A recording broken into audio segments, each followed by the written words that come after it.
Imagine being home alone, the eerie silence broken only by the tick-tock of a clock. It's a silence that's thick, almost tangible, like a blanket that's been wrapped around you. A blanket that's not quite warm, but rather cold and slightly unnerving. Now, let's step into the world of our protagonist, a man who found himself living in such silence. Picture a house, not unlike yours or mine. A sanctuary that soon became a stage for inexplicable occurrences. The first signs were subtle, almost dismissible. The soft padding of footsteps echoing through the empty house, a sound out of place in a home devoid of occupants. Then came the objects, shifting on their own as if manipulated by unseen hands. A cup nudged from its coaster, a book toppled off a shelf, a curtain drawn back when no breeze blew. Each event, each inexplicable movement planted a seed of unease in his mind that germinated with every passing day. But what truly gnawed at his sanity wasn't the physical disturbances, no. It was the unsettling feeling of being watched. A gaze, invisible yet palpable, that seemed to bore into him. An unshakable sensation that sent chills down his spine, making the hairs on the back of his neck stand up in primal alert. The man, once a rational being, found himself questioning his own sanity as his once familiar home morphed into an arena of the bizarre. The psychological toll was immense, an ever-growing weight pressing down on his chest, squeezing the air out of his lungs. Sleep became a distant memory, replaced by nights filled with fear and apprehension. These strange occurrences, each more unnerving than the last, painted a chilling tableau of a house that held more than just furniture and memories. A house that held an unseen visitor, an entity that lurked in the shadows, silent and unseen, yet undeniably present. Little did he know things were about to take a darker turn. As days turned into nights, the unseen presence seemed to grow bolder. The insidious whispers of the unknown entity were no longer confined to the shadows of the night. They seeped into the daylight hours, the once safe haven now tainted with an eerie sense of foreboding. Our protagonist, once skeptical, now found himself grappling with the chilling reality of his circumstances. The house, his refuge, had turned into an arena of inexplicable occurrences. He would often catch glimpses of a shadowy figure in the mirror, a spectral silhouette that seemed to vanish as soon as he turned around. The figure was elusive, a fleeting mirage that danced on the periphery of his vision, yet its presence was undeniable, an oppressive weight that hung in the air, thick and suffocating. The figure never showed itself directly, preferring to lurk in the corners, a phantom reflection that existed only in the mirror's realm. Then came the whispers, soft as the rustling of leaves, yet chilling to the bone. It was as if the wind itself had learned to mimic human speech, calling out his name in a hushed, raspy voice. The whispers were persistent, a constant reminder of the unseen visitor that shared his living space.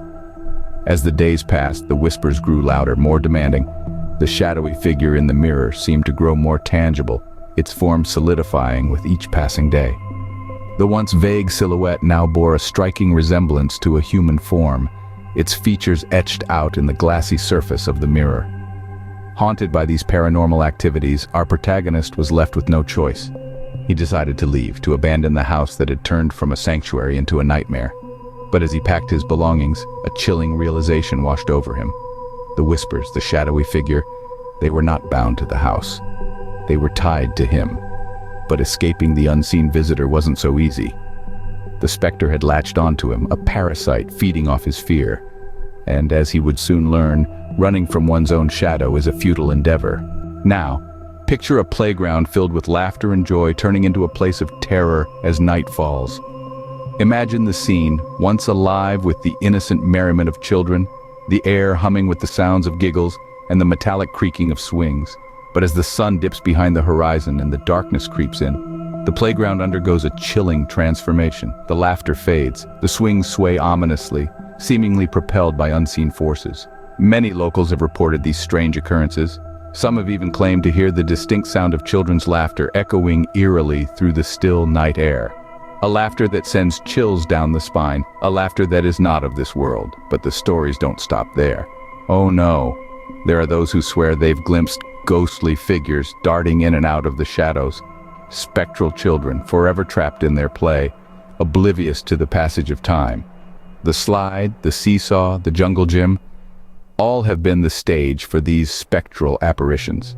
Some dismiss these tales as mere urban legends, a product of overactive imaginations. But those who have experienced this chilling phenomenon, they know the truth. They know that there is something deeply unsettling about this playground, something that transcends the boundaries of our understanding. Is it the spirits of children forever tethered to their favorite place of play? Are they simply echoes of the past reverberating through the fabric of reality? Or is it something much darker? A sinister entity that takes delight in the fear it instills? The answers remain shrouded in mystery. But one thing is certain: the playground is no longer a place of innocent joy. As night falls, it transforms. It becomes a stage for the supernatural, a place where the laughter of children is replaced by the whispers of the unknown. What was once a place of joy had now become a playground of the paranormal. As they say, every place has a story to tell, and this playground had a terrifying tale. This wasn't just a place of innocent laughter and joyous shrieks. No, it was a place where the echoes of a tragic past still lingered. In the heart of this playground, years ago, a dreadful accident unfolded. It was a bright summer day, the sun shining brightly, children running around, their laughter filling the air.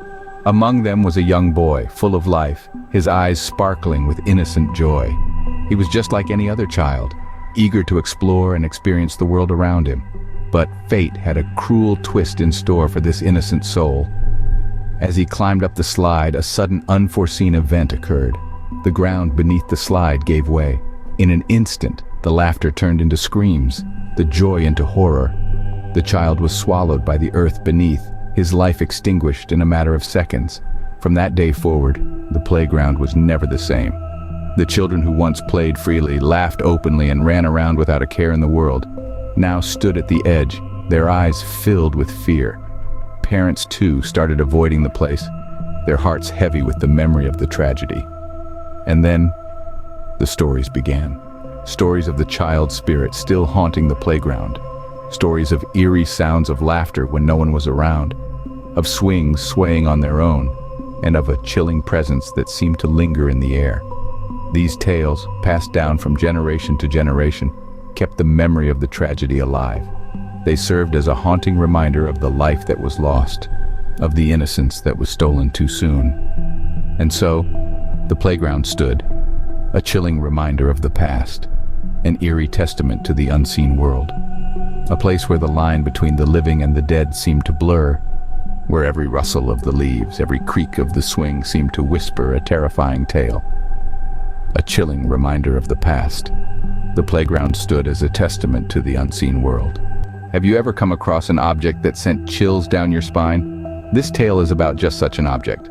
Picture this, an ordinary weekend, a typical garage sale, but amidst the clutter of second-hand items, a certain old, mysterious locket catches the eye. It's not particularly beautiful or valuable looking, it's just different.